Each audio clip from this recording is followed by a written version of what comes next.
हवा में एक अलग ही सी सनसनाहट थी, मानो पेड़ पौधे भी किसी अनहोनी के डर से कांप रहे हों। अविनाश अकेला उस सुनसान पहाड़ी रास्ते पर चल रहा था। सूरज ढल चुका था और पेड़ों की लंबी परछाई नाचते हुए अजीब सी आकृतियों में बदल रही थीं। अचानक अविनाश को एक बुढ़िया दिखाई दी। वह सड़क के किनारे बैठी थी, उसके कपड़े फटे हुए थे और बाल बिखरे हुए थे। उसने अविनाश को कमजोर आवाज में रोका। बेटा, रास्ता भटक गए हो? उसने पूछा। अविनाश को सहानुभूति हुई। नहीं, उसने जवाब दिया, लेकिन जल्दी ही अंधेरा हो जाएगा। क्या गांव यहीं पास है? बुढ़िया ने धीरे से सिर हिलाया। हाँ बेटा, लेकिन रास्ता खराब है। अंधेरे में चलना मुश्किल होगा। अविनाश थक गया था। कुछ देर आराम कर लूं क्या? उसने पूछा। बुढ़िया ने एक खंडहरनुमा मकान की ओर इशारा किया जो पेड़ों के पीछे छिपा हुआ था। वहां आराम कर लो बेटा। जब निकलना हो मुझे पुकार लेना। अविनाश को वह मकान अच्छा नहीं लगा, लेकिन रात का डर ज्यादा था। वह अंदर चला गया।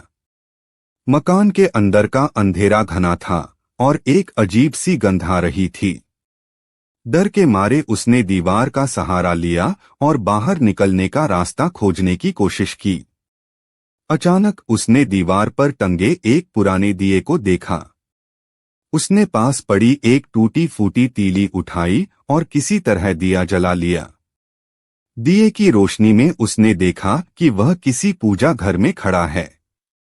चारों तरफ टूटी फूटी मूर्तियां और दीवारों पर अजीब सी निशानियां थीं।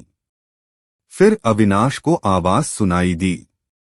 बुढ़िया की आवाज, लेकिन पहले से कहीं ज्यादा खौफनाक। अच्छा लग रहा है ना बेटा? अविनाश ने घबराकर चारों तरफ देखा, लेकिन बुढ़िया कहीं नहीं थी। केवल दीवारों पर निशानें हिलने लग रही थीं, मानो कोई उनके पीछे से देख रहा हो। अविनाश चीख उठा और बाहर की तरफ भागने लगा। बाहर निकलने का रास्ता ढूंढना मुश्किल था, लेकिन अविनाश के पास रुकने का समय नहीं था। आखिरकार वह हट से बाहर निकला। बुढ़िया कहीं नहीं थी, लेकिन हवा में अब भी वही सनसनाहट थी। अविनाश भागता रहा, गांव के एक भी दिए की रोशनी को मसीहा की तरह देखता रहा। जब वह गांव पहुंचा तो हांफ रहा था, लेकिन जिंदा था। उसने कभी पीछे मुड़कर नहीं देखा। गांव वालों ने अविनाश को सहारा दिया और रात को रख लिया। सुबह होते ही वह उस रास्ते पर वापस गया जहां से आया था, लेकिन उसे वह खंडहरनुमा मकान कहीं नहीं मिला, जैसे वह किसी सपने में था। लेकिन अविनाश जानता था कि जो कुछ भी हुआ वह वास्तविक था। यह एक ऐसा अनुभव था जिसे वह कभी नहीं भूल पाएगा।